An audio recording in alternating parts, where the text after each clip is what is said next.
बैठक पार पडलेली आहे। वसई विरार महानगरपालिका निवडणुका येणार आहेत, अनेक मुद्दे प्रलंबित आहेत, भरपूर त्रासाला सहन करून नागरिकांना इथे जीवन व्यतीत करावं लागतंय, काय सांगाल याबद्दल?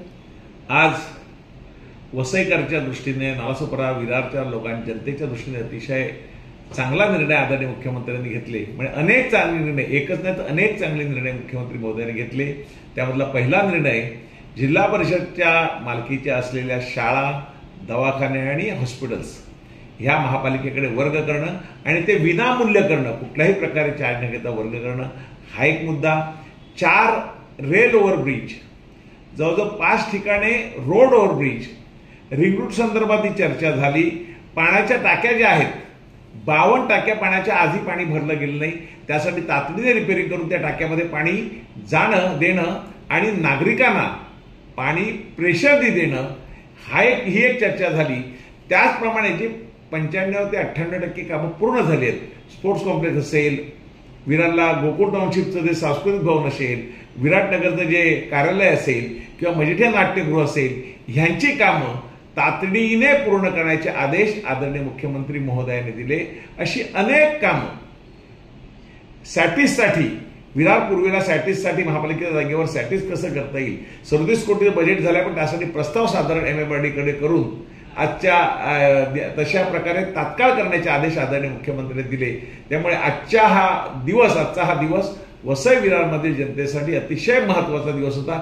चांगले निर्णय आदरणीय मुख्यमंत्री महोदयाने वसई विरारच्या जनतेच्या हितासाठी आज घेतले आणि मुख्यमंत्री ह्या सगळ्या गोष्टीवरती बारीक नजर आहे। त्यांचं वसई, नालासोपारा, विरारमध्ये चांगला विकास झाला पाहिजे असं त्यांचा मनोमनी त्यांची इच्छा आहे। विरारचं रेल्वे स्टेशन आणि आचोळ्याचं दवाखाना हे 2 आता असे विषय आहेत ज्याची आतुरतेने लोक वाट पाहत आहेत, त्याबद्दल काय सांगाल? विरारचं रेल्वे स्टेशनचा व्हिडिओ तुम्ही बघितला असेल। अतिशय चांगलं रेल्वे स्टेशन विरारचं नजीकच्या काळामध्ये होणार आहे, मॉडेल रेल्वे स्टेशन होणार आहे। आणि आचोळ्याचं जे हॉस्पिटल आहे, ती जागा मागील वर्षापासून मी जेव्हा 6 महिन्यापूर्वी आमदार झालो तेव्हा महापालिकेच्या आयुक्ताला विचारलं, बाबा इथे हॉस्पिटलचं काम का चालू करत नाही?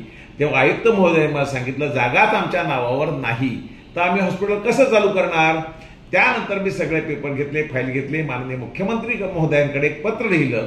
त्या पत्रावर त्यांनी एन्डोर्समेंट दिली की ही जागा महापालिकेच्या ताब्यामध्ये देण्यासाठी कारवाई करावी। हे पत्र आहे माझ्याकडे, मुख्यमंत्र्यांनी लिहिलेलंही पत्र माझ्याकडे, मुख्यमंत्र्यांनी लिहिलं पण त्याच्यावर एन्डोर्समेंट केलेलं हे पत्र आहे की कोकण आयुक्तांनी आदेशित केलं की तातडीने ही जागा महापालिकेच्या नावावर करून द्या, जेणेकरून नालासोपारा, विरार, वसईमधील जनतेला हॉस्पिटलची सोय तात्काळ त्यांना मिळावी, यासाठी मुख्यमंत्र्यांनी आदेश दिले। आणि येणाऱ्या पहिल्या आता कॅबिनेटमध्ये ही जागा वसई विरार महापालिकेच्या नावावर होईल आणि तिथे हॉस्पिटलचं काम येणाऱ्या 1.5-2 महिन्यामध्ये हॉस्पिटलचं काम निश्चितपणे चालू होईल। शेवटचा प्रश्न घेईन, अनधिकृत इमारतींचा मुद्दा एक खूप मोठा मुद्दा आहे वसई विरारमध्ये आणि ह्यासाठी सतत वसई विरारवर एक टीका पण केली जाते, त्यासाठी आता तुम्ही प्रयत्नशील आहात, तर त्याच्यामध्ये आता काय प्रोग्रेस आहे? ज्या अनधिकृत बिल्डिंग झाल्या आहेत आणि जिथे रहिवासी राहतात त्यांना अजिबात हात लावण्यात येऊ नये, त्यांच्यावरती कुठल्याही प्रकारे कारवाई होऊ नये ह्या मताचे आम्ही आहोत। पण मी महापालिका विधानसभेमध्ये एक मागणी केली, आता कुठल्याही प्रकारे नवीन इमारत, अशा अनधिकृत इमारती होता कामा नये आणि जे अधिकारी अशा प्रकारे अनधिकृत इमारतीला खतपाणी घालतील, वाव देतील, संधी देतील, त्याच्यावर MRTP ऍक्ट सेक्शन 56A अंतर्गत कारवाई करण्यात यावी। या कर्मामध्ये 3 महिन्याची सजा, 20,000 रुपये दंड किंवा दोन्ही। त्यामुळे मला विश्वास आहे आयुक्त अशा प्रकारे कारवाई करणं चालू करतील। आणि जेव्हा हा प्रश्न मी विधानसभेमध्ये विचारला तेव्हा अनेक आमदारांनी मला याला साथ दिली की अशा प्रकारे लोकांची जी फसवणूक होते, आपण बघितलं 41 इमारतीचं बघितलं, अनेक प्रश्न आहेत।